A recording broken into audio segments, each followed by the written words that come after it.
exercise it off so my mitochondria don't become dysfunctional. Let it run it off, burn it off in my body by doing these crazy things. Okay, yeah, sure, yeah.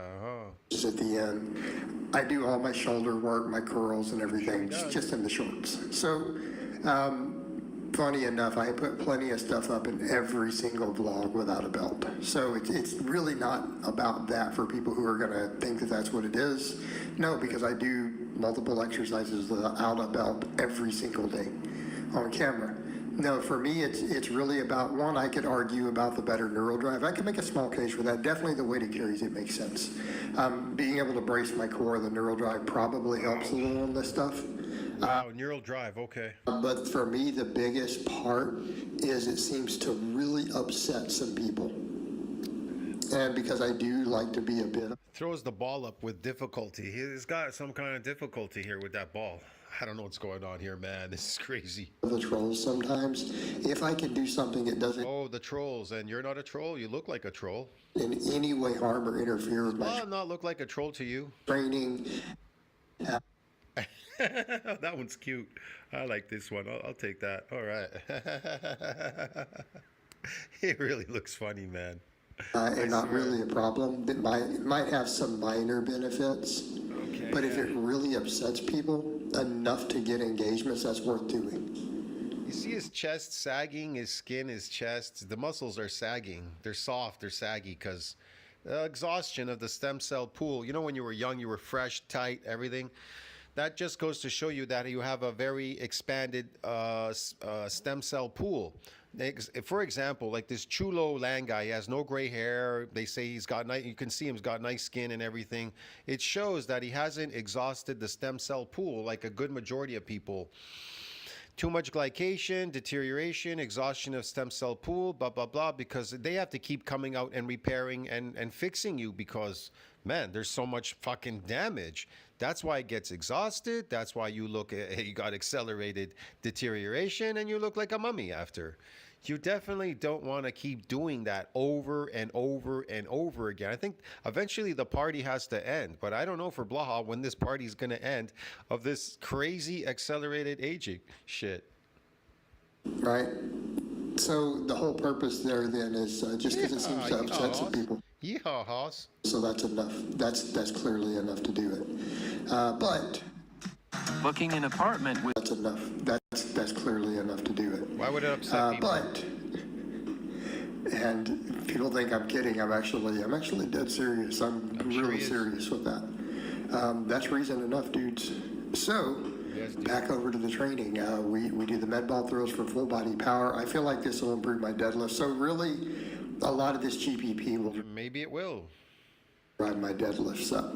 All right, we're doing the med ball stuff. Think about the hinge involved, the grip, the weight it carries. So from there, pretty much just my squat pattern movements and squatting and stuff will build my deadlift along with deadlifting. I deadlift 3 times a week.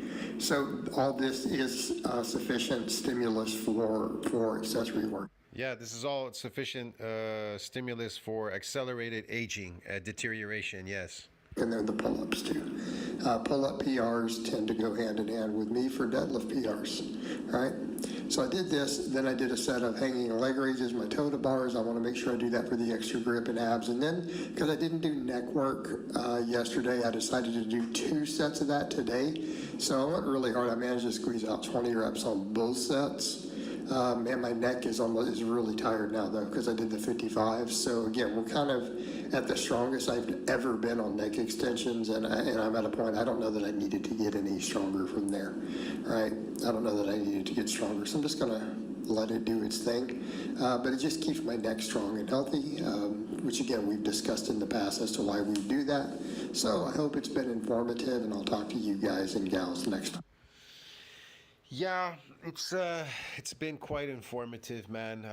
That I don't want to do any of this. Okay, I've got better things to do with my life than spend my time trying to accelerate deterioration in my body. Yeah, okay. Whatever, man. Enjoy yourself. See you in the next one. Ciao, friends.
from WWE, because after tonight, if every fan doesn't wake up and realize that Schnoz McGee, the doofus son-in-law, has no business being around WWE, sniffing WWE, I don't know what more evidence you would need.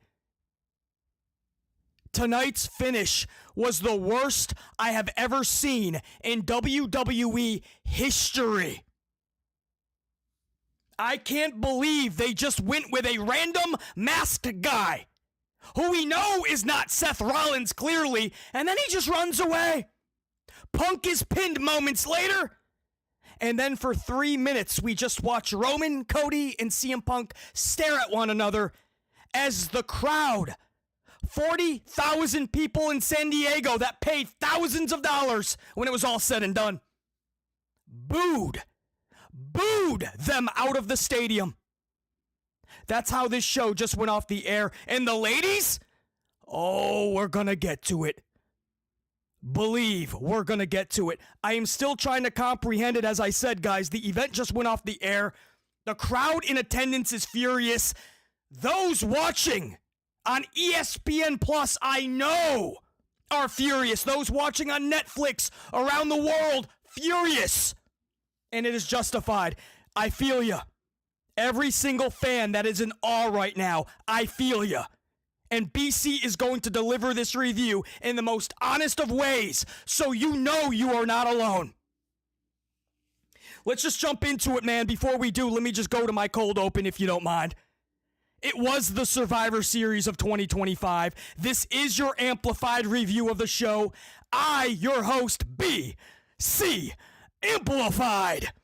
And before we begin, I'm going to have you go ahead and deliver a DDT to that like button, and then go ahead for the pin and subscribe to the amplification.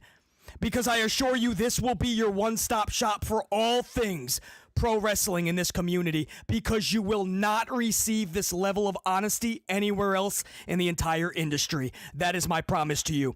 We're about to cover all 4 matches on this card. What you are about to hear is what actually happened and an honest critique of it. No narratives, no agendas, no shticks, no shilling, no sugarcoating. Just an honest discussion on this show.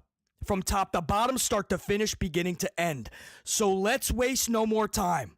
WWE started off big with the Women's War Games match.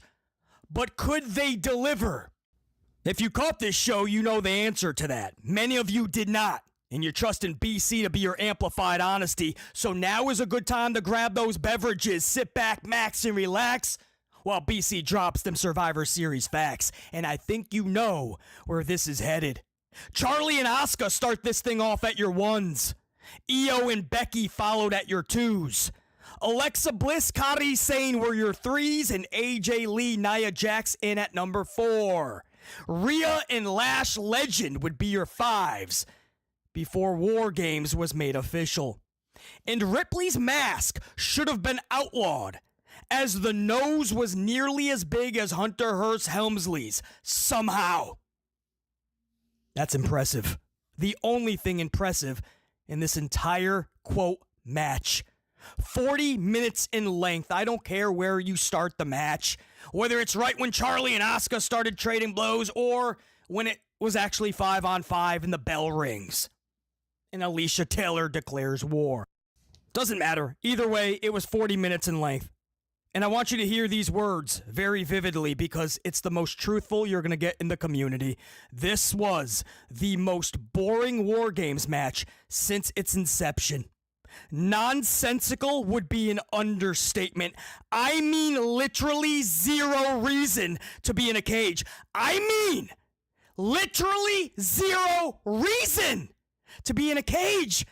I mean, we already knew that on paper, right? Lash Legend just got to the main roster last month, and she's in war?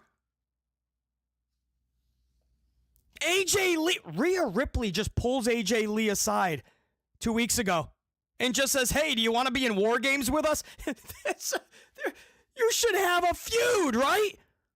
The War Games concept is supposed to be for entities in a situation that a regular match is just not sustainable. A regular match can't even contain the elements. They have to be in war games. Isn't that the whole concept? But Rhea's just like, hey, AJ, do you want to be in war games? And I know you want to say, well, BC, because Becky was in it, so it makes sense. No, Becky wasn't in it. You remember? Helmsley did this all ass backwards because zero thought was put into it. So AJ was just pulled aside to go into war games. And AJ's like, why not? I got nothing to do on Saturday, the 29th of November. I'll go to war with you. Same way Cody Rhodes just started a, quote, war with the Vision for no reason. That's before Drew was on their team, by the way. Cody just, hey, I got nothing to do on the 29th of November either. That's what happened. AJ Lee just joined the team just because, and then Becky joined the heels. So the heel joined after AJ. This is so bad on paper. We know that. We were just hoping that when the actual show transpires, we get something good. But what were we thinking? This is Paul Levesque McMahon we're talking about. He doesn't have a creative spark in his whole system. Zero reason for these ladies to be in a cage. And when you watched all 40 minutes of this garbage, it was pretty clear. This was nothing. They could have done this in a regular ring, one ring, at a house show, and you would have missed nothing. That's truth. It may sound and seem harsh. That's fine. It may sound and seem negative. I don't care. We need to get a better WWE product. And the only way we do such is if we're truthful. If you did not see this event tonight, and you're listening to this review, and you did not see this match, trust these words. You missed nothing. Like, you don't even have to see the highlights, guys. You can save yourself 5 minutes. You don't even have to catch highlights. Literally zero reason to be in a cage, let alone a double cage. Zero reason to call this a war. The only toys that were used in this entire 40-minute match, the only toys that were even used was a kendo stick, a chain, a trash can lid, and a trash can. That is real talk.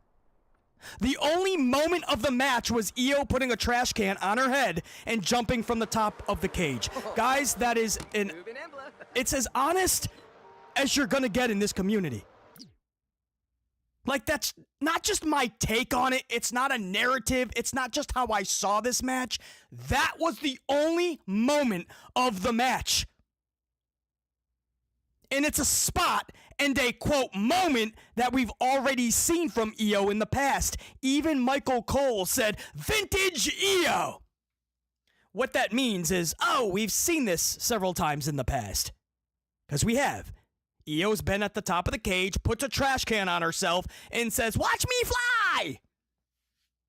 It was cool the first time. Maybe the second time.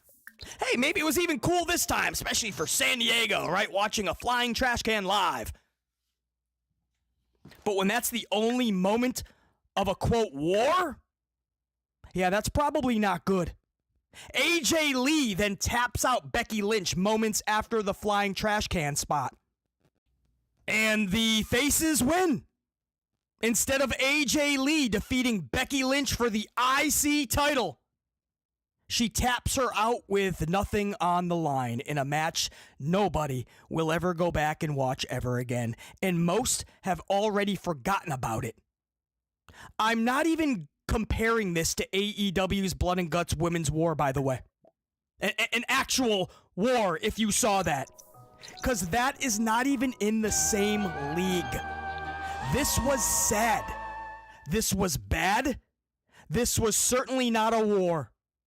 If this was just a 5-on-5 at a house show, or maybe a SmackDown, okay, no harm, no foul. This, it was pathetic. On paper, and even worse as it played out. That is real talk. That is honest. If you saw it, you know it. If you didn't, I saved you 40 minutes. Could I go on and run in circles? Yes. But the ladies went out there and did exactly what they were told. This isn't even their fault. This is the booking of this garbage. And then the writers and the agents came together and gave us nothing.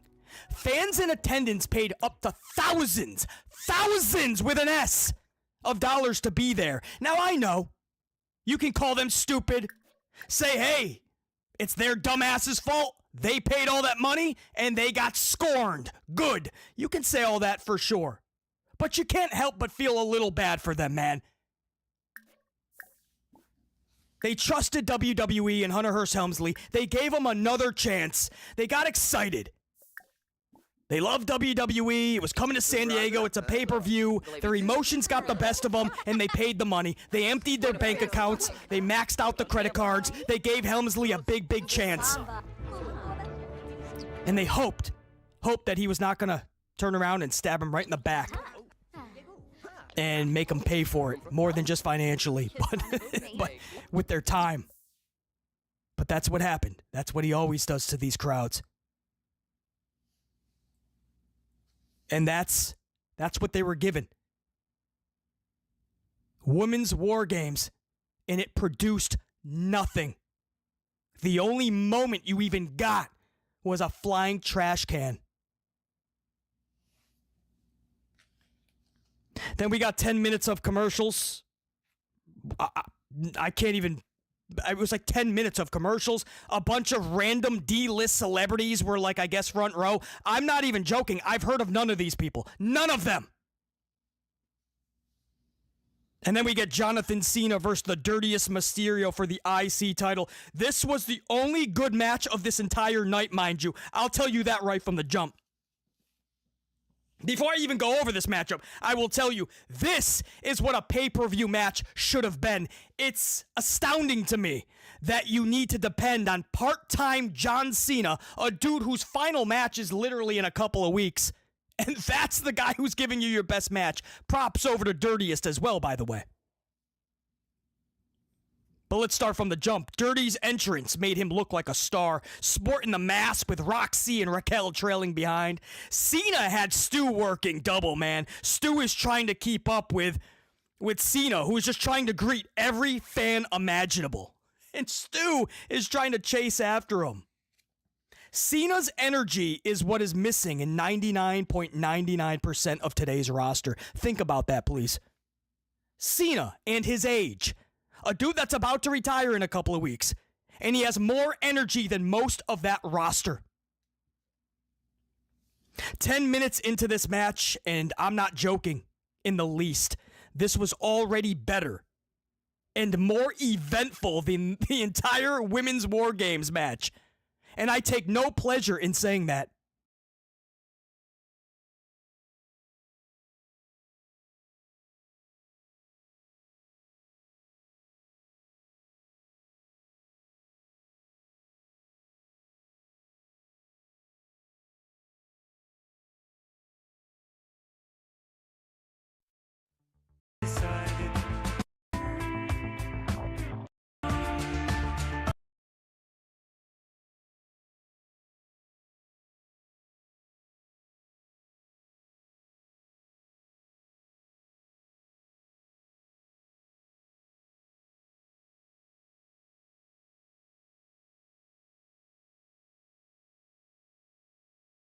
But I am back in town.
Fallout 3 is full of locations that tell a story. People killed by raiders, super mutants searching for FEV, and the Enclave surfacing for the first time. But sometimes you can come across something that doesn't advertise what happened. There's no terminals or survivors, just a scene that feels off. And this is one of them. At the Capitol Post building, a place where famous articles were once printed, is a gory scene involving a strange man called Gibson. For some reason, Gibson was brutally murdered, his head ripped clean off and left between his legs. Now his body is fresh, meaning he was recently killed, and in the event you have the Lawbringer perk, you can take his finger, making him a bad person. But who would do such a thing? The only enemies in the area are super mutants and Talon Company mercenaries. Of the two, I'd say the mercenaries are more likely, as mutants either eat or take humans away to Vault 87, and the mercenaries do whatever they are paid to do. So whoever this mysterious benefactor is, not only wanted Gibson dead, but also wanted him mutilated and left in a certain way. But why? There's not a whole lot to go on. You can resurrect him using console commands, but he doesn't say anything, and the closest thing we have to an actual clue is inside Gibson's pockets, a small key and a scrap of paper telling us to search the house. Now you can try searching the nearby homes, but most are boarded over and there's no lock for us to use the key on anyway, and that's because the house he wants us to search isn't nearby or even in the city, but several miles away in a town formerly known as Ridgefield. Finding the place on your own isn't out of the question, but Moira Brown will send you there during the Wasteland Survival Guide side quest. I've heard stories about a ghost town that's just full of mines. Traders just call the place Minefield. Sounds like the place for some field work. Get in there, get back, and tell me all about it. And it turns out the stories are true. Partly. The town is covered in mines, but there's no ghost here. Before the Great War, the isolated township of Ridgefield was a quiet community, far away from any major roads. 1 World War and 2 centuries later, a tribe descended from military survivors found the town mostly intact. It was easily defendable, well hidden, and they decided to call it their new home. But it didn't last. Sometime before 2277, the slavers of Paradise Falls discovered Ridgefield. The attack was devastating, and every member of the tribe was either killed or enslaved, save for a small boy named Arkansas. Thanks to his small size, he was able to hide from the slavers, but he emerged to find his family gone, his home destroyed, and in that moment, he made a promise to make the slavers pay. Over the years, Arkansas refined his skills with a sniper rifle and rigged the ruins of Ridgefield with landmines, and then, when he was finally ready, he spread rumors to passers-by that Ridgefield would soon be resettled, knowing full well the whispers would reach Paradise Falls and the slavers would come running. When they returned, they didn't find a thriving town, as rumors told, but a deadly trap. Many of the slavers were blown to pieces by the mines, others were picked off with the sniper rifle, and when the smoke faded, most of the slavers were dead. And the few who survived never attempted another raid on Ridgefield. Soon after, the town earned a fearsome reputation, haunted, cursed, and riddled with deadly traps. Traders eventually dubbed it Minefield, and Arkansas remained its lone guardian, ever vigilant against slavers and raiders alike. And that brings us to today. Now Arkansas does open fire on anyone entering the town, including us, targeting the nearby cars, blowing them up, and triggering a chain reaction as each mine detonates the next. If you're lucky, you can take refuge in one of the nearby homes. There's several to choose from, but the one that's most important is called Gibson House. It's easy to differentiate from the others, as there's a pool of blood on the steps and a bloody handprint on the front door. Using Gibson's key to unlock the door, we enter the home and find it abandoned. And there's very little inside to tell us more about this mysterious character, but rest assured, we are in the right place. There's a dead raider in the living room, shot by Arkansas, though he did manage to make a mess on his way inside before bleeding out. While the door was locked before we entered, the sniper does have a spare key, and we can assume he locked the door after confirming the raider was dead to prevent anyone else from getting inside. Throughout the rest of the home, we find a Tumblr's Today magazine suggesting Gibson was interested in picking locks, a few pre-war books, valuable to the right buyer, but not enough to get you into this kind of trouble. In the master bedroom are 2 pre-war skeletons hugging on the bed, and a safe behind the bookcase, though it holds nothing relevant. As you can see, the house is basic, but there's a twist. The house Gibson wanted us to search isn't this house, but the small model house in the living room beside the TV. And with his key, the model home can be unlocked. And this is where the unmarked quest is completed, and the reward for doing so is a few minor items. Disappointing, I know. At most, we can assume Gibson managed to get his hands on something valuable, something behind a lock which he picked. Whatever that item was, he stashed inside the model home. And since Gibson was killed by the mercenaries for taking it, the minor items cannot be what was stolen, and although Arkansas has a spare key to the house, it doesn't work on the model house, so we know he didn't take the item. The whole situation is rather confusing, and it seems like there's no in-game explanation as to what's really going on. And there's a reason for that, because the entire thing is a reference to Snatcher, a cyberpunk graphic adventure game. However, this reference could be more relevant to Fallout 3 and Fallout 4 than you may think. Now in Snatcher, there's a detective called Jean-Jack Gibson who uncovers a conspiracy where dangerous humanoid robots called Snatchers are killing powerful people and taking their place. Sounds familiar, doesn't it? In light of this discovery, Gibson reports his findings to the government. A special task force is created, and for several years he tries to understand the nature of Snatchers and how they might be detected.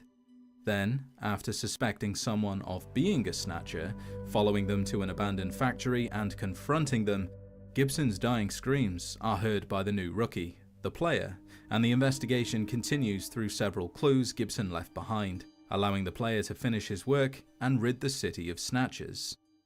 Both Gibson characters are found in the same position, and they both have notes telling us to search the house, although that's where the similarities end. We don't know if this Gibson was a detective, Jean-Jack Gibson wasn't a bad person, and Snatchers don't exist in Fallout. Not quite, anyway. But I do find it suspicious that Fallout 3 has a reference to a game where humanoid robots are taking over and need to be stopped, while also having a side quest involving an escaped synth being hunted by the Institute. In a weird way, synths are Fallout's version of Snatchers, and this comparison could suggest that Gibson was killed, not by mercenaries, but by a synth. And the reason for his death was because he knew about the Institute. He knew what they were doing, replacing people, and the Institute used a synth, most likely a Corsair, to take care of him. Maybe Armitage, who you can find in Fallout 3. While Fallout 3 only played with the idea of Snatchers, Fallout 4 actually ran with it. There's a lot of missing people, authority figures are replaced with synths, neighbors no longer trust each other, and a secretive organization is pulling the strings from below the surface, which is what Snatcher was all about. And for that reason, I believe Gibson is more than just a reference, but is the first instance of Bethesda flirting with the idea of humanoid robots replacing people, something that happened in their very next game. In the end, the Gibson quest seems minor. Disappointing, even, but the deeper you look, the more it becomes a small, clever nod to a much bigger idea, that the world around you might not be what it seems, and conspiracies can reach much further than anyone realizes.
That's just real talk. Mysterio takes a shoulder, or fakes, I should say, a shoulder injury. While the ref is attending to Dirty, Raquel hits a Tejana bomb, and Roxy hits Pop Rocks. Mysterio miraculously comes to life and hits a 619 and a subsequent frog splash. He goes for the pin, but the ref refuses to count. Instead, the referee is pissed off and he gives Raquel and Roxy Das Boot from ringside. Later in the match, the ref is taken out and Balor and McDudd come to the ring, but Cena delivers a double AA. They're both so damn tiny, they don't weigh a lot. Balor maybe a soaking wet, $175, and McDudd probably $165. So it was a double AA. Liv Morgan then returns. Smacks Dirty across his mug. She then jumps into the arms of Cena. But then Liv's smile turns to diabolical. She jumps out of Cena's arms and delivers a low blow kick to Cena's midsection. Mysterio then delivers a second 619. And Liv Morgan finishes him off with a title to Cena's dome piece, knocking Cena completely out. There may have been a frog splash even after that. But either way, 1, 2, 3, and new IC champion, Dirty Mysterio. This was completely overbooked, and it was incredible. I loved every second of it. This is my professional wrestling. Not an athletic competition with some mutual respect handshakes after the match. No. This is scripted, it's predetermined, it's a television show. Stop it, please. We're not trying to actually figure out who's the best here, all right? We don't need tournaments. We don't need handshakes.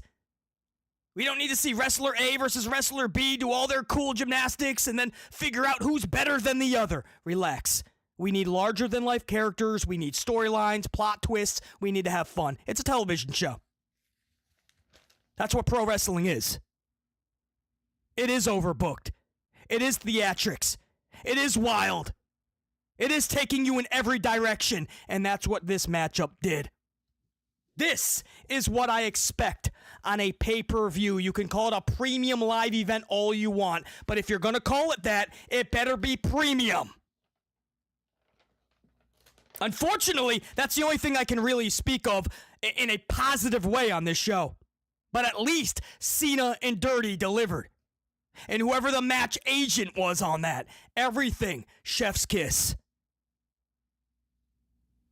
And for Cena dropping this has been the whole year, right?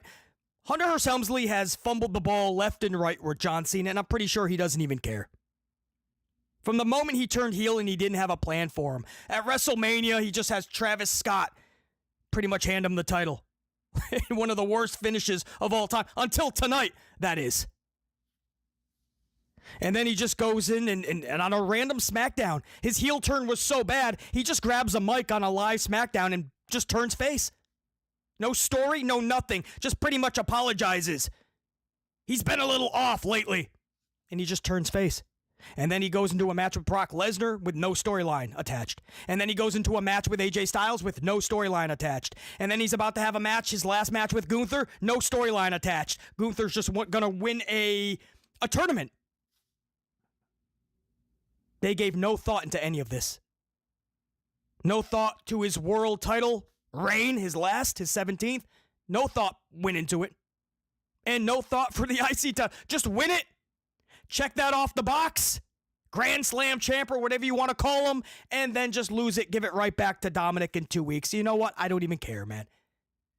This, at least tonight, it was well done. Everything else, of course not. You could not botch this even worse, or any worse, than what Helmsley has done to John Cena. But you can say that about everybody. Wait till we get to Roman Reigns. You're not going to believe what this dude did to Roman Reigns tonight. Leave it to Helmsley to ruin Roman Reigns and John Cena in the same calendar year. Everything that Vince McMahon, all the stock, everything he did to make Cena and Roman special, and Helmsley in one calendar year poured cold water on any fire that was left. Anyways, after the Cena and Dirty Mysterio matchup, the women's title was on the line. Steph V defending against challenger Nikki B. This was about 13 minutes in length. Nikki held her own. This is exactly what it was supposed to be, a successful title defense by Steph that doesn't affect the younger roster at all. Bring in a vet in her hometown, like Nikki Bella, I believe, is from San Diego, and just do the job. And Steph patents her stats. So I don't have an issue with the purpose or the winner. My single issue is what was special. It's a pay-per-view title match. Not saying you need a return or interference or a plot twist all the time, but something more was much needed. And all we got was a couple of devil's kisses and then a corkscrew. And Steph pins Bella. 1, 2, 3. Like, that was legit it. Perhaps a bit more drama and suspense with Bella beating Steph, right? More of a tease that Bella is taking that title. It was just missing one element to make it special and worth discussing. They played it very safe, and it definitely showed. And then we got 10 more minutes of commercials, no joke, and then 5 more minutes of D-list celebrities, and once again, I knew none of these names. And then, the very last celebrity they showed, they cut to Danielle Fishel, Topanga, from the show Boy Meets World. And I kid you not, it was one of the biggest pops of the night. And by the way, Topanga was sporting that old school Van Vader shirt. Badass, man. Extra brownie points to Topanga. I thought that was so awesome, man. She legit got one of the best pops of the night. Guys, I'm not, no joke, we went into the main event at this point. I was like, wow, they must have something huge planned for this main event because they neutered the women's matchup. No epic moments, no memorable finish, nothing. These women were absolutely neutered in that opening contest of this event. So you're thinking they got some big things planned for this matchup for the men. Little did we know it was the exact opposite. The men's War Games would be your main event. CM Punk and Braun Breaker kick it off. McIntyre and Cody followed at your 2s. Logan Paul and Mid-Jim Uso were your 3s. And Bronson Reed and Jay Yeterman were your 4s. Wrapping it up at your 5s was Brock Lesnar and Roman Reigns. And this match was stopped. Well, right before the actual start, I'll say, right? Because they start the match after all 5 on each team are actually in the match. And then I guess it officially starts. I don't care, man. I count it the second that Braun Breaker and CM Punk started trading blows, that was it. That's the start of the match to BC. And I'll tell you this. Halfway into this thing, Yeterman stops the match, looks at the hard cam, or maybe it was B cam, and he does his stupid little, one more time, and rolls his fingers. And this is no joke. This is how bad this was, man. I get like a headache or your eye starts twitching just thinking about it, right? The music starts playing. And they start yeeting for 2.5 minutes. Yeah, a lot of you guys didn't catch this event, and you're hearing these words, and you're going, BC, wait a second. Please tell me you're kidding, right? I'm not kidding. In a match called War Games. Especially, man, I hate to compare, but you knew it was going to happen. 2 weeks ago, AEW put on how these matches are actually supposed to be put on, right? They did these things the right way. And you see what they did, and you're watching this PG version that is clearly catered to the 0 to 12 demo, not the 18 to 49 demo. That was pretty clear when they stopped the match called War Games so that they could dance. They had a dance-off, and they started yeeting. It's War Games, and the music, he replays the music halfway into this. And he even goes to the top of the cage, and for 2.5 minutes, nobody's trying to get him down, nothing. Wade Barrett, this was a quote, this is how bad this was. Wade Barrett says, and I quote, "You're not supposed to have this much fun in War Games." Wade Barrett says you're not supposed to have this much fun in War Games. And Michael Cole knew that sounded really bad. So Michael Cole had to try to save that comment. And Michael Cole's like, yeah, but Wade, that's what Jay's all about, the fun, the energy, Wade. He's about the fun and the energy, right? Goes to the top of the cage, probably looking for babies and kids that he can pick up and pat on the head and yeet with. This actually happened, man. War Games. And we stopped the match so that we could yeet for 2.5 more minutes. And people think this is acceptable. Like, people just brush this off and they're like, oh, Beasley, it was just a 2.5 minutes of good time, man. It was fun, Beasley. Beasley, I mean, I know. It was goofy, and thinking back on it, it was really bad. But Beasley, in the moment, it's just some yeeting. And you wonder why this whole year just seems off, right? I mean, we all can agree on that. This whole year, even the Bubble fans, man, the WWE, quote, universe, those are the tried and true fans who, no matter what Helmsley does, they'll defend it, and they'll blow smoke up his ass, and they'll try to rationalize with it. But even those fans, several times this year, said, hold on, this is bad. Dude, you gotta fix it. Even they held Helmsley accountable this year. That's how bad it has gotten several times in WWE creatively. I mean, this is what it's come to, man. War Games, and we're yeeting. If you think I was just going to kind of pass by that like most in the community probably will do, I'm not going to do it, man. Because that's just the last straw, right? That's the straw that breaks the camel's back, so to speak. That's the final nail in the coffin, so to speak. War Games is done. We all know that after this year. We have pimped the name out. And now there's all these wrestlers competing in a match called War Games that they should not be in. There's no reason to be in a match called War Games.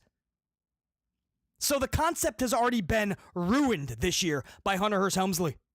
But these moments, War Games became a Chuck E. Cheese. There was 28 spears in this thing. That's the issue when you have everybody's move be a spear. Braun Breaker, Roman Reigns, Jey Uso now does the spear. Even Jim Uso is spearing. And then a masked guy jumps into the ring. All in black with a mask, delivers a stomp to CM Punk. I guess the illusion is, oh my God, could it be Seth Rollins? It's obviously not Rollins. Rollins has already done a bunch of interviews talking about how he's got a long ways to go and talking about his rehab. And of course it's not Rollins. Didn't even look like Rollins. But they acted like it was because he delivered a stomp to CM Punk, and then he just runs away, jumps over the cage or so. I have no idea what this was. This was so bad. Like Retribution levels bad, but somehow even worse. And he just leaves. And then Braun Breaker delivers a spear to Punk, and that was it.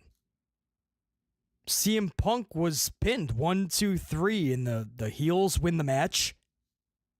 Again, it was not Rollins. He was never unveiled. He just runs off. And the crowd was deflated.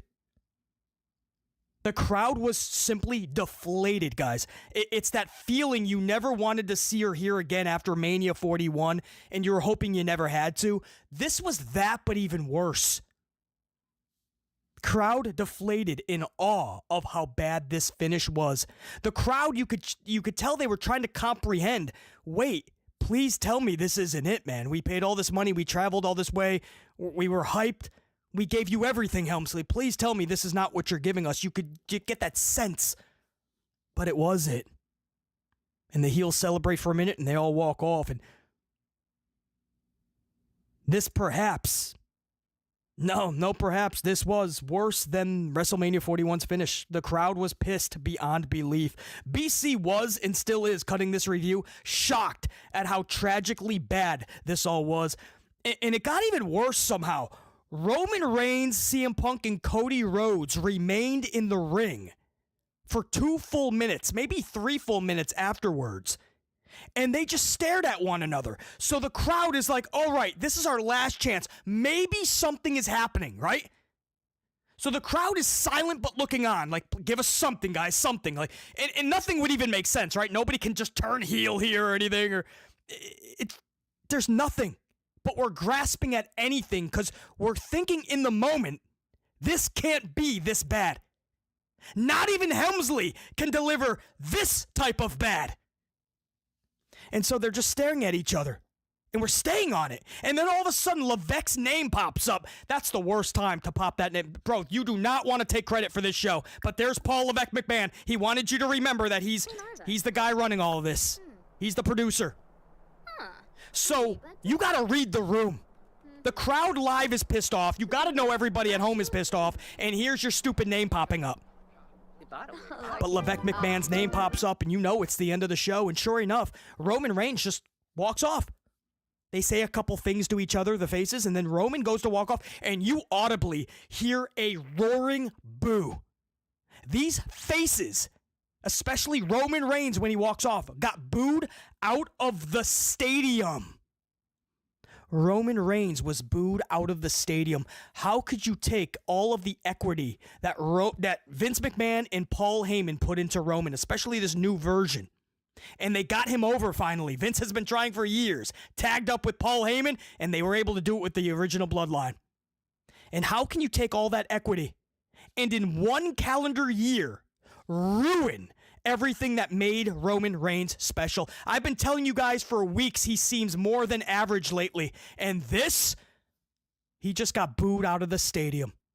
And you got to know, most of those boos are for Hunter Hearst Helmsley for giving them this garbage. How did Helmsley ruin this man this bad so fast? I could not believe we were ending the show with Roman getting booed that loudly just for walking away. He didn't write this. He just showed up. He's doing what he was told. And it was so bad they got booed. Punk and Cody, your 2 other top faces, are hearing and getting these boos. But Helmsley thought this would go over, just like he thought Travis Scott at WrestleMania 41. It brought back, it honestly did, guys. I know it was a different scenario and different types of boos, kind of, but it brought me back to when Rock tried to save Roman. I think it was the Royal Rumble, I believe. And he held up Roman's hand. It was in Philadelphia, I believe. And instead of, because they were hoping The Rock was going to give Roman the rub and they'd cheer him. And instead, even with The Rock holding his hand, Philly just booed the Roman Reigns, the whole situation with Roman Reigns. They booed that guy out of the arena. Rock had this look on his face like, what is happening? What in the actual is happening? And the show went off the air with everybody booing Roman Reigns. It just brought me back to that moment. It was like, whoa, dude.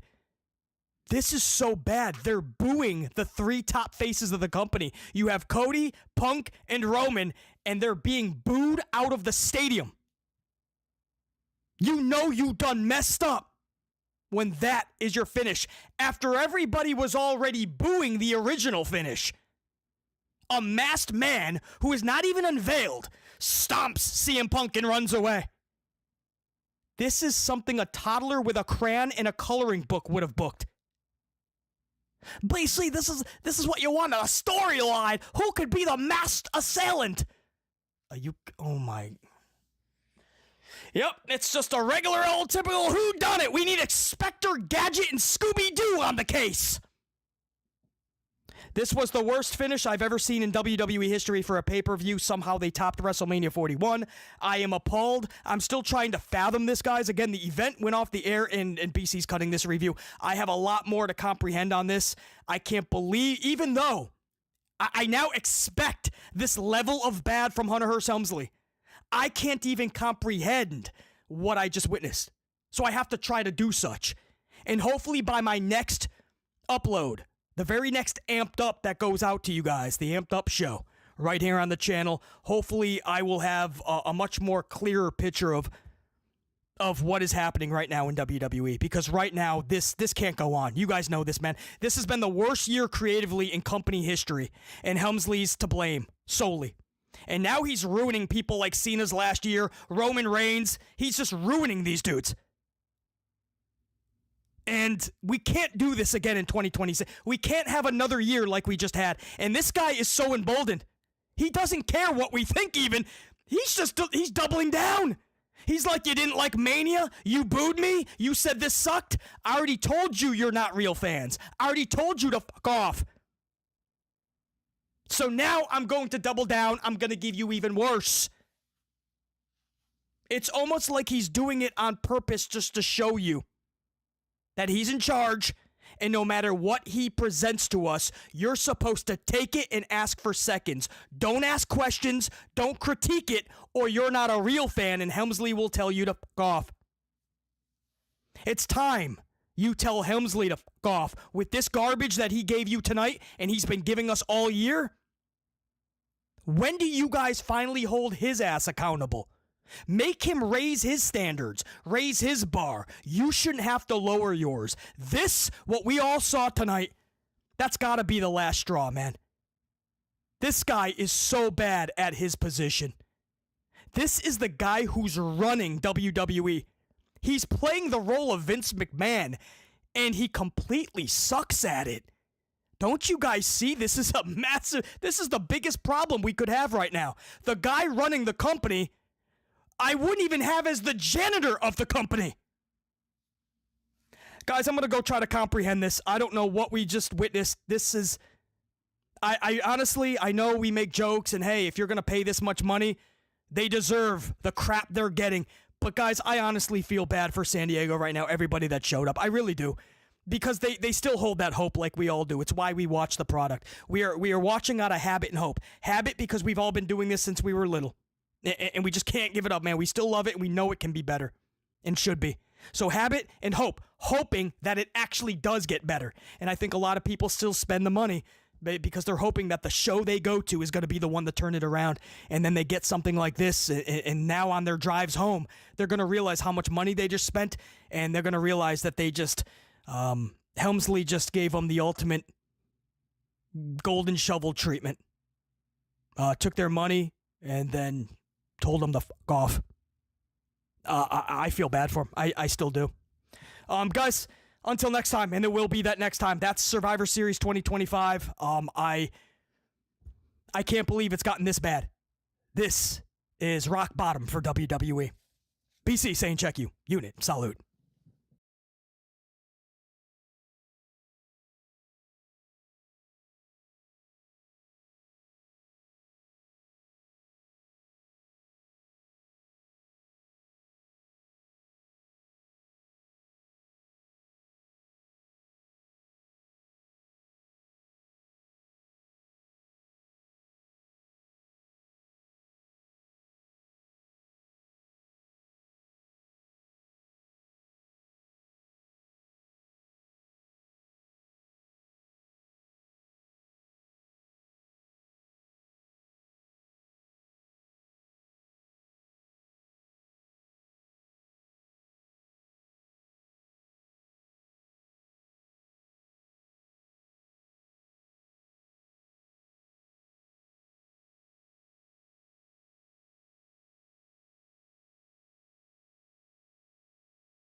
My favorite cat lady. I guess I'll be a monkey for you today.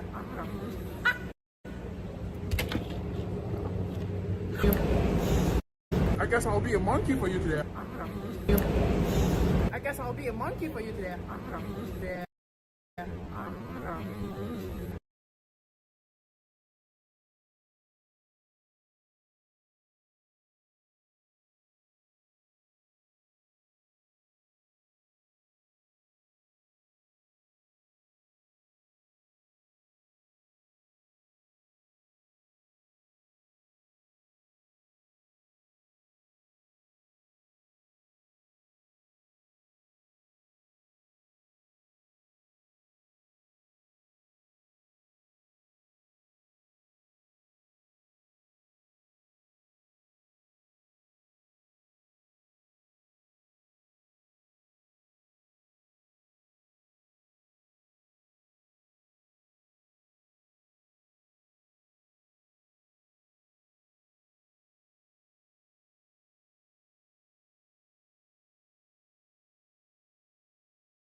and welcome to Australia Zoo. Mate, every single thing you see here guess I'll be today, a monkey for you myself then. and my mum and dad built from the ground up.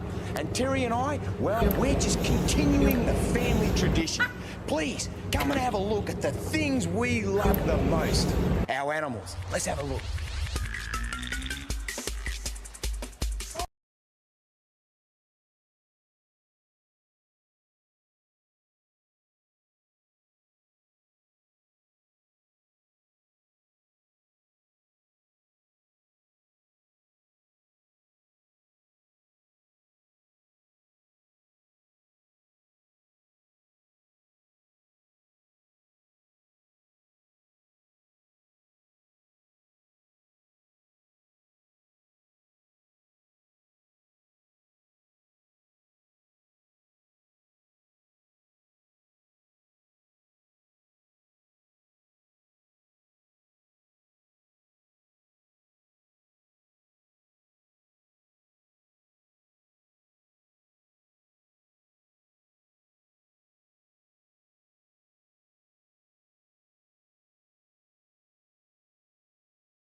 Have you ever wondered what it might be like to live in Night City from Cyberpunk 2077 if you were just a regular person? Like, if you needed to have a job, commute to work, and get food and stuff, what would that look like? This question has always fascinated me, so I came up with a little experiment for myself. I'm going to live for 7 straight days in Cyberpunk 2077, which means I'm going to find a place to call home and come back there every single night to sleep. I'm going to find a place to work and go there every single day for hours at a time. I'm only going to eat in real life when my character is able to eat in-game, and I'm even going to buy real-life foods that match the types of foods available in Cyberpunk so I have similar nutrients flowing through my body. But the thing that's really going to make this difficult is that the Cyberpunk day-night cycle is 3 hours long. So living 7 straight days is going to take 21 hours, which is 21 hours of walking to the same buildings, seeing the same people, and doing the same monotonous tasks. And I'm going to do it all in one sitting. I've got lots of other crazy rules to share with you about the challenge, but first we need to figure out the details of our fictional life, starting with where we're going to live. There are a variety of housing choices in Cyberpunk 2077, from humongous mansions and swanky penthouse apartments to tents on the side of the road, but we're not looking for something fancy. We're looking for something extremely average, like the type of place your normal working class person would live. And Night City has the perfect option: mega buildings. You probably noticed these huge skyscrapers with giant numbers on the side while playing Cyberpunk, but if you have attention problems, you may not have really put together that these buildings are all apartment complexes that the people of Night City live in. And according to the lore, each of these buildings is supposed to contain everything that a person might need to live, including food, places to hang out, entertainment, and common areas. They're sort of like hamster cages, but for people. In fact, the apartment you receive at the start of the game, the one that's owned by the protagonist V, is in Mega Building number 10. I thought about just using that one for this exercise, but it felt a little bit too nice for an average guy like me, so instead, we're gonna put our no-name average person over here in Mega Building number 8, located in the neighborhood of Japantown. In order to access our apartment, we're gonna have to head to the upper levels of the building by using this elevator, which has TVs that blast news and advertisements in your face 24/7. We'll be riding this thing twice a day, every day for a week, which is gonna matter later, so we better get used to it. Our cozy little apartment is gonna be out the elevator to the left and right up these stairs. You'll notice that technically this door isn't actually functional in the game. There's not really an apartment here, but thankfully I know how to edit a YouTube video so I can do a little trick, and voila. This is where you and I are going to be living from now on. A small studio-sized apartment complete with everything we need. A bed to sleep in, a bathroom to bathroom in, a computer to play Cyberpunk on, and a kitchen to do nothing because there is no kitchen. In fact, no apartments in this game really have kitchens, which is a problem we're going to contend with when we talk about how the people of Night City find food. We can also change our clothes here, which will be super helpful after we get home from work each day, depending on the type of place that we work at, I guess. We'll have to figure that out next. Let's see what kind of clothes we have. Oh, wow. Are those me undies? That's crazy. No way. Welcome to the sponsorship. So really quick before I tell you something off script here, me undies are within walking distance of our apartment building because the train system in the city doesn't have nearly enough stops to be useful for commuting to work, and the fast travel mechanic, which I assume is representative of a taxi service, would be much too expensive for a working class Joe Schmo like me to use every single day. The best option for work I could find here is this little place tucked in an alley a few blocks away from our apartment called Jiao Zhong Mao, also known as the Ginger Panda. This is a sit-down restaurant, which is great because it means better tips, and it also means we're not just going to be standing behind a counter all day. These are my two co-workers who actually make the food and tend to the bar, and my job will be to manage tables, take orders, and keep the place clean and tidy. I didn't know it yet, but these two workers and a handful of our customers were about to become the closest thing that I had to friends for the next 20 hours. But first, the big question here is, how long is my shift at this restaurant going to be? Well, there's a little bit of lore in Cyberpunk that we can actually reference to figure this out. There is a shard in the game that you can pick up and read that makes mention of the fact that an 80-hour work week in this game would be considered desirable at a big tech company in the city. And another piece of lore mentions a device you can get that can make it so that you only require 3 hours of sleep per night to function normally. My guess would be that these things would apply more so to your corporate workers rather than a lowly server. That said, we're going to assume that the world of Cyberpunk has really good and cheap stimulants as well as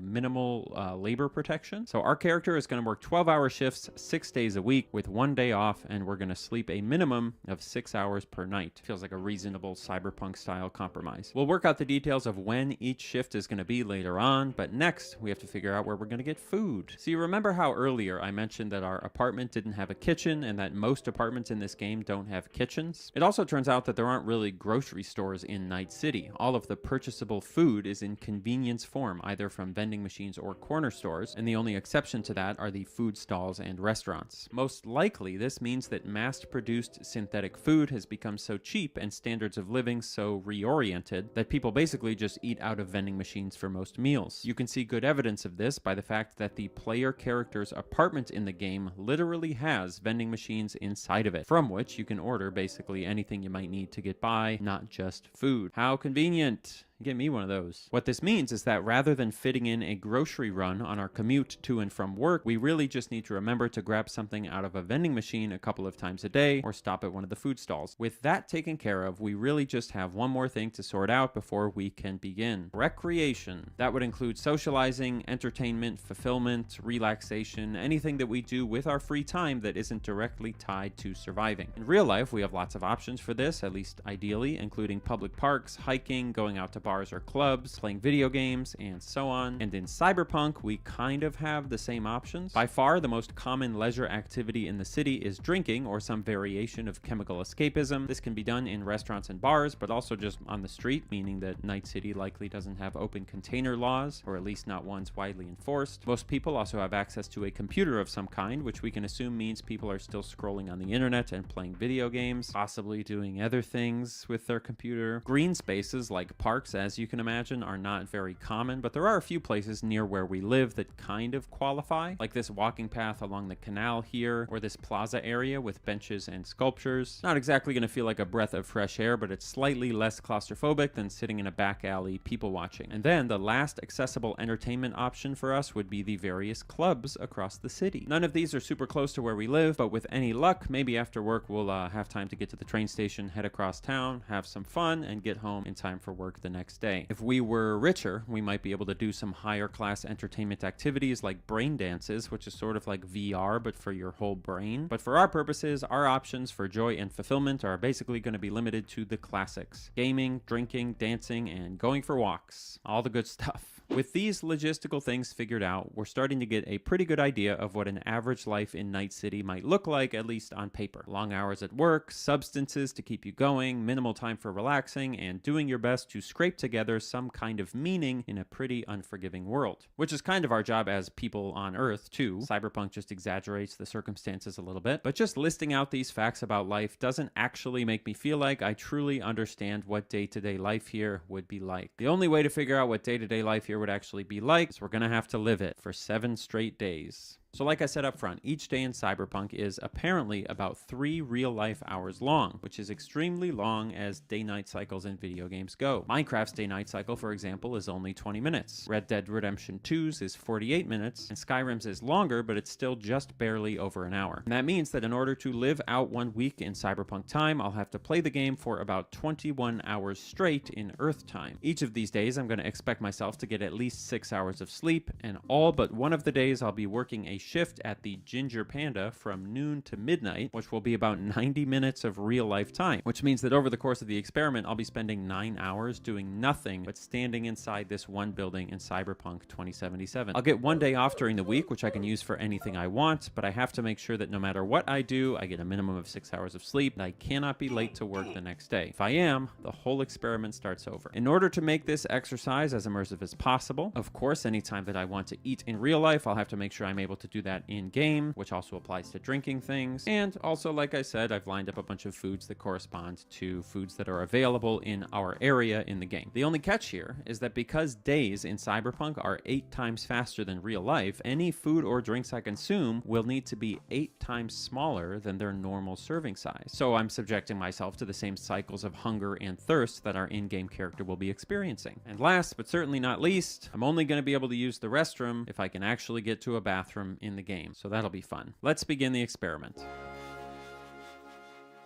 I started this experiment at 10 a.m. in-game, but in real life it was about 7 o'clock in the morning on a Sunday, and for maximum immersion, I had not eaten or drank. I hadn't had anything to drink all morning. So the first thing I wanted to do was start to get a sense of where near my apartment I could grab some kind of breakfast and some kind of caffeine, and thankfully there was a vending machine in a small alley next to our apartment building that had both coffee and some kind of milkshake thing. I snagged both, grabbed a seat on some nearby stairs, drank my real-life 1/8 sized coffee and shake, and did a few minutes of people watching before heading down the street for my first shift at work. Now, you're probably realizing, just like I did, that if I just woke up in real life, I was going to be a lot more than 1/8 normal hunger. You know, having an eighth of a protein shake isn't exactly going to fill me up in the morning. But my thinking was that while early on I would probably be slightly hungrier than my character might actually be in-game, over time that line would even out because I'd be eating small quantities fairly frequently, and cycles of hunger would follow the same motion in real life as they would in the game, which is the important part. Once I arrived at work, the first thing I did was get acquainted with my coworkers and then go around checking to see what kind of customers I might be dealing with over the next 12 hours. Some of these customers were nice. What a lovely day. Some of them were mean. Lost, honey? And some of them were pretty weird. I'm collecting knees.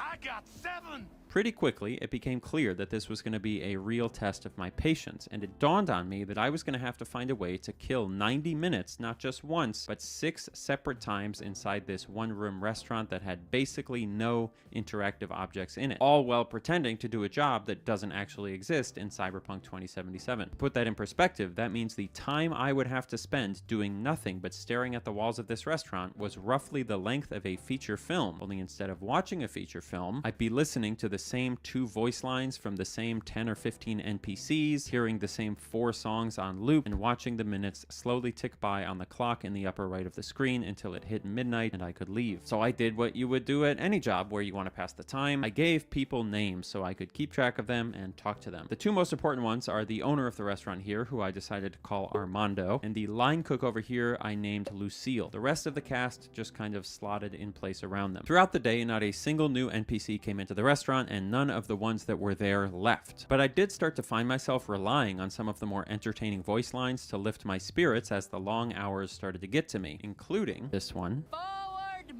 march. And my personal favorite. Yeah? What's up in the big world? So anytime I found myself getting bored, I would go strike up a conversation with one of these NPCs, chit-chat with them until they said my favorite voice line. Yeah?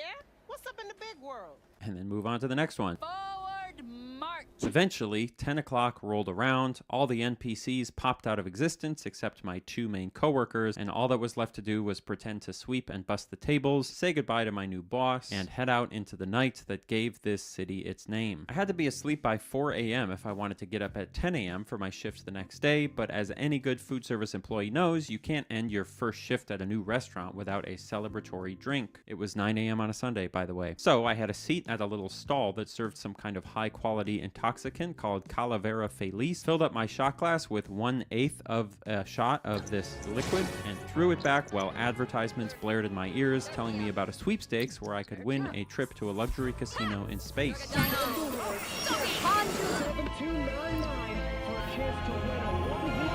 This was the first moment that I felt something interesting during this experiment. With the taste of Calavera Feliz still on my tongue and the relief of no longer being inside that building in my heart, I listened to this guy on the TV tease me with a life of luxury I knew I would never have. And I looked around at the late night crowd wandering through this alley with the litter everywhere and the grimy tabletop I was sitting at, and I got a tiny feeling in my stomach. For just a brief second, my body, not my mind, but my body, felt a little melancholy feeling of actually being in this depressing alley. And I know it was just a random coincidence, but right at that moment when the advertisement told me to text space to 7299, I looked over at the food stall worker and she was texting someone with a big smile on her face. I ended up going for a late night walk after that and getting extremely lost in the tangled walkways of Night City's layered streets, but I made it back home just in time to snag some water, head up the steps, and get to bed on time. Good morning, everybody. Day 2 started much the same as day 1. I got in the elevator, caught up on some advertisements, and grabbed my morning coffee and shake from the vending machine. Rather than sitting on the steps today, I opted to walk to work early and drink my 1/8 sized drinks in the alleyway next door so as not to be late. And while I was drinking my coffee, I had another weirdly immersive feeling wash over me. Oh, I'm not excited to go have another shift to this damn job. This is only number 2. But we signed up for this, and we had another long shift to get through, so here we go. Good morning, beautiful people at the Ginger Panda. The one thing I was eager to see is whether or not the NPCs were going to cycle out from day to day, and as it turned out, it was a little more complicated than that. The main guy, Armando, is still here, and the middle staff member with the pink beard, who we called Paul, I believe, is here as well. But Lucille, the line cook, has been swapped out for a new girl. We decided to call this new girl Chloe, and she was going to end up being the person I talked to most throughout the whole experiment. The customers are where things got interesting, because even though a lot of them had been swapped out, every single chair that had somebody in it on day 1 also had somebody in it on day 2. For reference, the layout of the Ginger Panda is like this, with tables around the edges and the bar in the middle, and these tables are the ones that always have somebody at them. Each of these tables also has a set animation that goes with it. So on this table, for example, whoever is sitting here is just staring at their hand all day. At this table, there's always one guy standing up and staring at another guy sitting down, and so on and so forth. This was fine, but it did mean that occasionally you would have an NPC that you really liked one day, What's up in the big world? who is now sitting in a new chair with a totally new personality. The fuck you smiling at? Which is a little sad, but I can deal with it. The other big change on our second shift is that I ran out of things to do a whole lot sooner. This is really a slog, I'll tell you. Yeah, I am really bored, actually. This is an extremely boring job. Which makes sense, and if you think about it, it's actually very fitting, because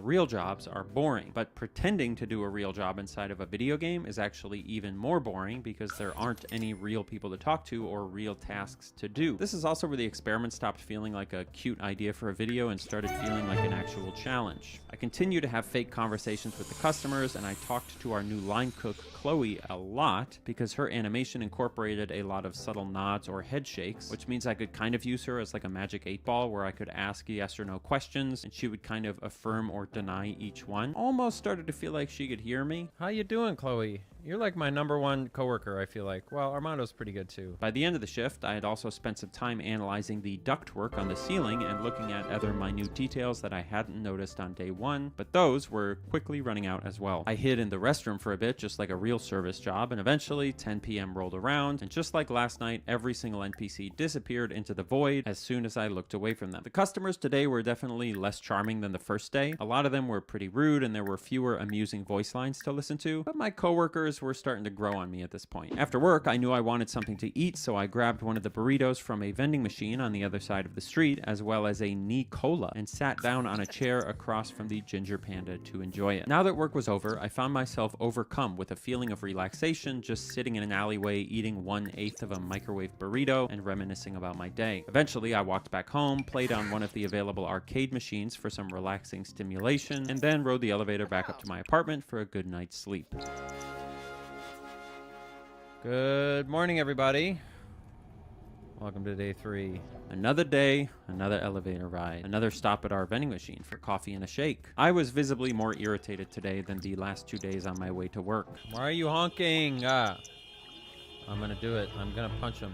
And it was starting to transition from this is a silly live stream to this is just actually really annoying and I'm not looking forward to it. But thankfully, along the way to work, I spotted a new group of vending machines that I hadn't looked at before, and I discovered they were carrying Hollow Bites pies, which are little sugary hand pies that I could take to work as a snack and use as a dopamine boost halfway through my shift. That would help with the monotony, but even still, I let out an involuntary "oh god" when I turned into the alley with the restaurant in it. It's I think the one I got secondly apple flavored. Oh god. And felt that very familiar feeling of not feeling ready to go into the building before your shift starts. But once noon rolled around, I didn't have a choice. I finished sipping my coffee across the street, and then it was time for another shift. Good morning, staff. How are we doing today, everybody? I'd kind of gotten into a rhythm where the first thing I did every morning was check in with the staff, say hi to the new dishwasher, ask Armando a question in which he would always respond by saying, Yeah, I'm kind of in a rush here. and then go do a lap to get to know all of the new customers. There were a few regulars back in again today, which is always nice to see, including this lady in the blue jacket who had been with us all 3 days so far. But the one lady who didn't return was our #1 girl from day 1. Yeah? What's up in the big world? Maybe we'll see her again tomorrow. Aside from those minor changes, the first few hours of the shift went by relatively quickly, and before I knew it, 6 p.m. was rolling around, and it was time for me to take my break and eat my 1/8 of a snack. Armando, I'm stepping out for a second. I'm gonna have a pie. Okay. Nice. We have a little 1/8 size of a little Hugh Biggs apple pie here. We were getting pretty deep into the experiment at this point, and a lot of funny things were starting to happen to my relationship with the game. For one, I was feeling the day-night cycle a lot more than in a normal playthrough. Most of the time, when you play a game like Cyberpunk, you don't need to sleep, you don't need to be anywhere at a specific time, whatever. So forcing yourself to do those things makes you intimately aware of how time is passing and how the energy shifts throughout the day. And that adds a whole other layer of immersion, almost like it's like we got a VR headset, but instead of being for our sense of sight, it's a VR headset for our sense of time. The other thing that happened is that once I finished eating my treat, the last 6 hours of the shift dragged. If you watch my face, you can see that I'm visibly getting tired and starting to vent to the customers about it. You have nothing better to do?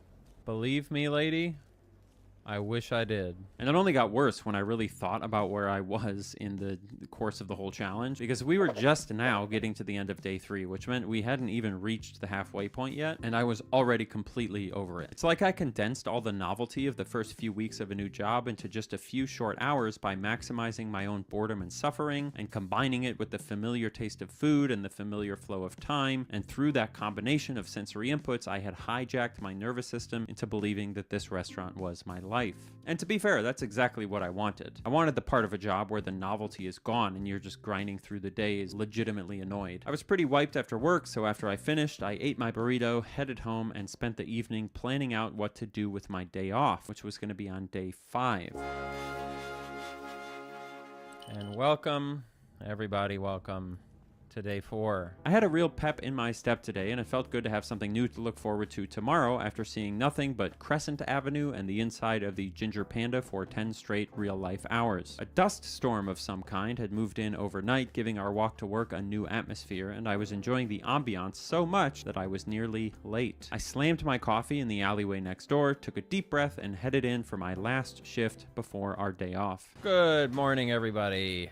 Armando, how are we doing? Just like yesterday, we've got a mix of recognizable faces and a few newcomers, and all of the same animations are playing out at all of the same tables. 2 of our favorite regulars have returned today, including Blue Jacket Lady and the cool girl with the black sunglasses, as well as some of the other minor characters. One of my favorite guys that I didn't mention yesterday is back today, but this time he's on a date. Additionally, in the seat at the back of the restaurant, we have a familiar voice. Yeah? What's up in the big world? So that's going to be a great boost for our mood throughout the shift. I also continue to chat with our line cook, Chloe, which is always a great way to pass the time. Chloe, strong silent type. I saw that pan flip. Nice work. How's your soup feel? And at 6 o'clock, as usual, I took my break and had a snack in the alleyway. Before I knew it, it was 8 o'clock, my favorite song came on the jukebox, and I was actually starting to feel a little bit sentimental about this whole journey. Yeah, here's what would really get me. If you put together like a slideshow of scenes from my time at the restaurant with this song in the background, once this is over, unironically, I'd be like, aw.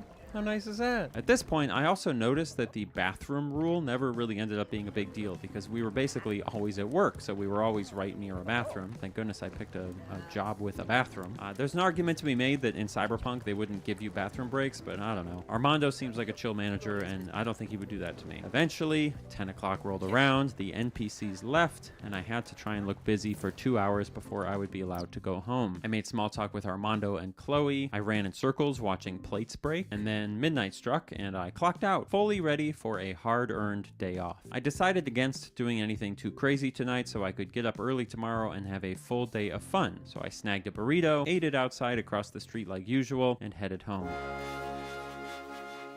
Good morning, folks. It's officially day 5. So it's finally our day off. And our goal today, which I'm very excited to share with you, is really to do 2 things. I decided that I wanted to go down to Pacifica because they have a roller coaster down there, and I think it would be fun to see a roller coaster after seeing nothing but that restaurant for a bunch of hours. So that's goal number 1. And then goal number 2 is I wanted to go to one of the nightclubs, and I picked one called Totentans. Since we're just an average working class person, we will not be using the in-game fast travel system because we can't afford all those taxi rides, which means instead we're going to have to use the trains. I have to give CD Projekt Red an insane shout out for the trains in this game because I was really trying to avoid having to open up the map to navigate around the city, as I thought it would be less immersive, but it would also pause time, and I really didn't want to pause time. So one night after work, I spent some time studying the train stops in Night City, and I determined which stops I would have to get on and off, as well as how to walk to those stops from my house in order to get to these places I wanted to go. But the one piece of the puzzle that I didn't anticipate was that CD Projekt Red would have created an entire system of functional maps with individual train lines that you could read and navigate by, and that you could literally ride the trains. Like sit on the trains and watch the city go by out the window. For a game developer to go out of their way to design a functional gameplay system like this, complete with in-game tools to make it work without menus, and for that system to actually be less efficient than the existing fast travel system, but still more fleshed out and immersive, I think that's just an absolutely beautiful and amazing thing to put work into. I really, really appreciated this among so many other things about Cyberpunk 2077 while doing this whole stream, and I wanted to just sincerely say thank you to those folks for putting in the work that they did, which goes for all game developers, honestly, every single one. Anyway, I made my way to the train station, rode the train down to one of the stops closest to my destination, and then walked a while to get near the roller coaster. It immediately became clear that this new neighborhood I was in was not as safe as the one that I lived and worked in. Why is this roller coaster in like a decrepit land of horror? It was in such a state of disrepair that it made my little alleyway look like Disney World, and people were just constantly setting off bombs and shooting at each other. The closer I got to the roller coaster, the worse it seemed to get, until eventually I realized that the dreams I had of a roller coaster ride simply were not going to be possible because there was an armed gang threatening to shoot me. And this, I guess, is why people just stay in their fucking mega building and play video games and drink and go on the computer and use the VR headset. Because trying to do something adventurous in Night City, somebody with a gun is just going to stand there and kill you. Frankly, if I was role-playing appropriately, my average working-class guy probably would have given up trying to get to the roller coaster a lot sooner, so I figured it would be unrealistic for me to push through, and I decided to cut my losses and just head back to the train station in defeat. It was a bummer, but that's life sometimes, and on the walk back, I ended up running into a lot of wholesome people who were making the best of living in this rotten place. I listened to this guy play guitar for a little while. I found someone else playing one of those metal UFO things, and I actually ended up having a seat with this guy who lived out of a small shack on the side of the road, and we talked for a bit about where I lived and worked and just about life in general. Live around here? Work. No, I live up in Japantown, actually.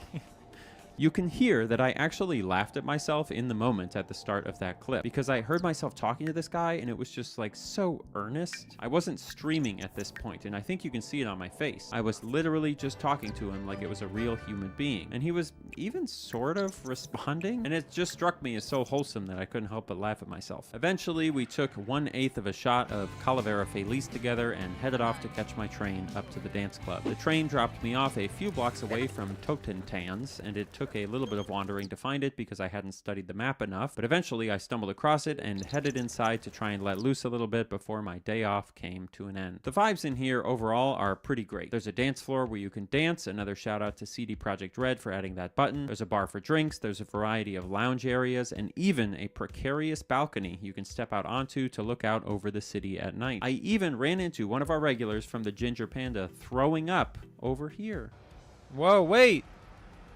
This is that guy! We did a lot of fun stuff at the club, but there were really two moments that stuck out to me. The first one was, after dancing to some techno music on the floor for a while, they started to play a song that I didn't like. So I went over to the bar to grab a drink and catch my breath, and then I decided to head out of the main area of the club and out onto that precarious balcony where I found two other people. One of them was just chilling, enjoying the view, and the other one was having a panicked phone conversation. Now, if you've never spent time going out to bars or clubs or parties, I cannot tell you how spitting of a feeling this was. Going from a super loud environment with lots of strobe lights flashing to a relatively quiet, calm area outside in a city is such a subtle, real moment that I've experienced countless times in real life, and to see it in this context, especially after having spent so many hours pacing back and forth inside of a restaurant, was really captivating. And then the other moment that really stuck with me was later in the night. I was thinking about heading back home, but I decided to dance to one last song, and when I got onto the dance floor, I ran into this guy who I decided to dance with, and his dancing animation was so enthusiastic, it was so engaged with me, that I legitimately felt like I had a real moment with a real person at a loud club, like one of those missed connections, you know? I've thought about that guy every day since finishing this challenge. But all good things must come to an end, so I said my goodbyes and headed back out onto the street and walked towards the train station. On the train ride home, I was basically completely silent and staring out the window. At this point, I had been streaming for about 13 hours, so fatigue was really setting in. But if you're gonna hit a point of fatigue, having it happen right after a night out at the club is pretty fitting. By the time I was getting home, the city was coming alive again and the sun was coming up, but I still had just enough time to get my full 6 hours of sleep and head back into work the next day. Good morning, everybody. Welcome to day 6.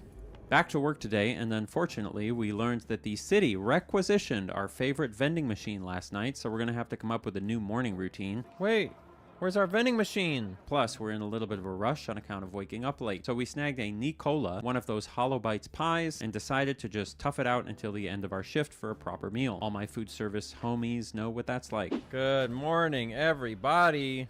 We're back in the restaurant for our final 2 shifts, and I was unironically excited to tell my coworkers about my day off. I think part of it was that I had actually grown a little attached to them and I was feeling parasocial, but it also had the added benefit of giving me something stimulating to do to pass the time. Unfortunately, our #1 listener Chloe had the day off, and Lucille, who you might remember from day 1, had returned to work as our line cook. So that's a bummer, but Armando was still here, so he would have to do. Now, funnily enough, the guy we ran into at Totentanz last night, the guy who was throwing up all over the place, did not come into the restaurant today. I guess he must have stayed out a little bit too late. But there was this mysterious woman sitting in the corner back here. You look like you might have been at Totentanz last night. Were you there? Do I know you? Oh, maybe you do. Maybe we met each other at Totentanz. Did you stalk me all the way here? You rode the bus home or what? You're not going to tell me. You're not gonna tell me. Got it, that's fine. I had entered a flow state with the NPCs by this point. I was having full bi-directional conversations with them, despite the fact that each of them only had 2 spoken lines, and I was basically able to do it with every single one of them every single day, including one of my favorite recurring conversations on day 6 with one of our favorite regulars in one of our favorite seats. This is the What's Up in the Big World lady from day 1, but today she's having an existential crisis in front of a steaming pile of dumplings, and I was trying to cheer her up when I accidentally made a disturbing observation about her elbows. Replacing your elbows with fake elbows. That is weird, because think about that. Then you have real flesh. Why even try? I'm not trying to freak you out. I'm really not. But you do have real flesh that you're moving, but it's not actually connected to the rest of your flesh. It's you're kind of telepathying like a piece of flesh that's physically now disconnected. Like you're controlling a hand I'm freaking you out, aren't I? Oh god, nothing makes sense. The energy of day 6 is definitely different than previous days. I'm tired enough that I'm fully immersed in the exercise, barely thinking about what I'm saying, just slowly becoming one with the ginger panda. I was sort of like Bootstrap Build, you know, from Pirates of the Caribbean, where he was like part of the ship, part of the crew. Love that guy. Eventually, to pass the time today, I decided to count all of the little buttons on these non-slip mats on the ground. The answer was 5,452, and then I almost got into a little argument with Armando about his incessant chatter. You know, I'll be honest, Armando. Most of the time, I'm not talking to you. Yeah, I'm kind of in a rush here. Eventually, 10 o'clock rolled around, and everyone, including the lady having an existential crisis, disappeared into nothingness just like they always did. I wrapped up all my duties, and I said goodbye to everyone. I decided that as a reward for making it through a long day, instead of a vending machine burrito, I was going to treat myself to some noodles from one of the street vendors near my apartment building, a 1/8 sized portion, of course. And then I headed in for an early bedtime to catch up on sleep.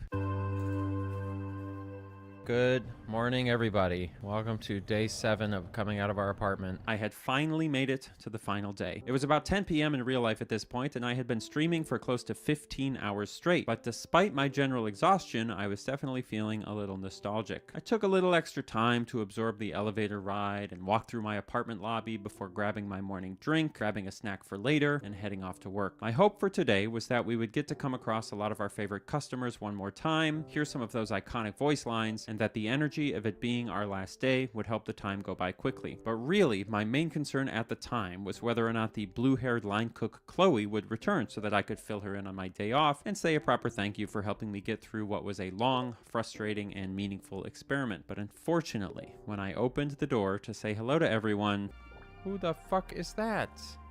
a brand new line cook was working today, not Chloe or Lucille, and it was actually the person who served me my noodles outside my apartment building last night. Now obviously, the way this is working in the context of Cyberpunk is that the game has a set of line cook NPCs that they swap out randomly at any given line cook station in the game, and we must have just gotten lucky that for every other day of work we had only seen 2 of these models in our restaurant. But this moment illustrates something that I think is really amazing about both video games and the human brain, which is that in my head, I didn't really think to myself, oh, we got a random NPC, too bad. I thought to myself, I guess last night I must have told the noodle stand worker about my job, and then she came in this morning looking for a new job, and maybe Chloe called out today so that Armando decided to hire this new noodle stand lady on the spot. Just by sheer chance of numbers and a commitment to the role, my little brain fleshed out a believable story, which just goes to show how good the human mind is at picking up on patterns amidst total random chaos. Anyway, I processed that my favorite coworker wasn't going to be here for my last day, and decided to try and get to work. Returning customers today include our friend who we ran into throwing up at Totentanz the other night, and I had a great conversation with him about what I was doing with my life after this job. Where are you off to? Oh, you know, I got bigger and better things. My time in Night City's been really fun. It was nice to see you at the Totentanz.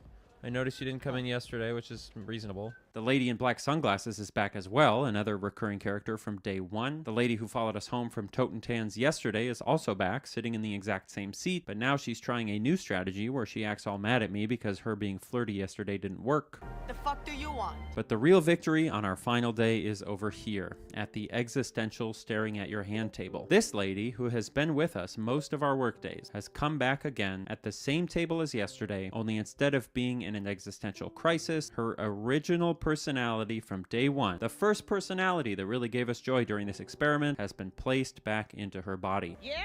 What's up in the big world? It was a beautiful little full circle moment, and it almost made up for the fact that some of the other people we wanted to see today weren't going to make it in. As the day wore on, the novelty wore off, and I started feeling lazy and getting bored, similar to a real final shift at a restaurant. I didn't really want to pretend to bus tables anymore, I didn't want to pretend to sweep at the end of the day, and I didn't want to pretend to make small talk with our new line cook. She had rude energy. The one new thing I noticed on this shift was that the jukebox over here wasn't centered with the tables or the pillars. It's like 10% too far to one side, which is neat because it means that every single day I had come to work, I found new things to notice. I never ran out, no matter how much time I spent walking back and forth. After another hour of working, it was nearly 10 p.m. and it was time for one final round with all the customers before they disappeared into the void. I'll be honest, saying goodbye to everyone here was a weird combination of relieving but also sad. I had successfully hijacked my nervous system by forcing myself into such strict behaviors for so long that I was actually feeling kind of melancholy about all these weirdos. And there are a lot of lessons you could take from that about the nature of getting immersed in a piece of art, but for me, I think my main takeaway is something I've always said on this channel. If you want to get more out of something, put more into something. This goes for games, it goes for movies and other forms of art, but it also goes for your relationships, your health, and your life overall. It's not always easy. Sometimes it's incredibly tiring and frustrating and annoying and dumb and long and arduous, but those feelings aren't actually that big when you're walking around a restaurant earnestly saying goodbye to a whole bunch of background lines of code that look and act like really weird human beings. Before I knew it, 10 o'clock rolled around and everyone was gone for the last time. I quietly did my closing duties and then, just before the end of the shift, asked Armando if he would do a shot of Calavera Feliz with me to celebrate my last day, and he responded in the only way that he knew how.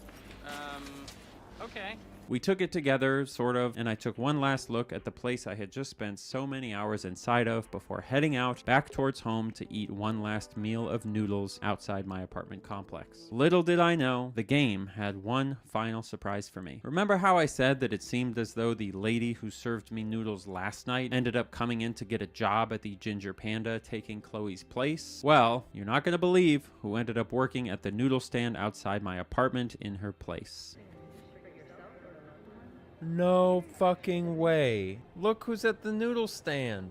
Now, I'd like to tell you that I sat down at this noodle stand, ate my noodles, and reminisced with Chloe about the long week I had just had, but unfortunately, in my excitement, I accidentally hit the wrong button, punched one of her customers in the back of the head, frightened her away, and caused the cops to be called. But the important thing here is that now we know she's still out there. Somewhere in Night City, Chloe is there. And not just in my game. She's somewhere in your game, too. I'm Minnie Austin. Thanks for watching. If you don't like the way you write love songs, sing something better than you. Can you name every way you've been for me? On my side, it's been too long for us to talk about anything we haven't before.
I started a manga recently called Usuzumi no Hate. An android girl wanders a post-apocalyptic Earth that has been dormant for over 50 years. Humanity has all died out to an alien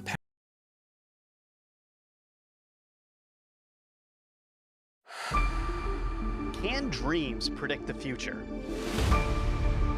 Are they glimpses into dimensions where information lives, and can we access it if we have the right tools? Are we able to realize we're in a dream and change what's happening, or even communicate with others?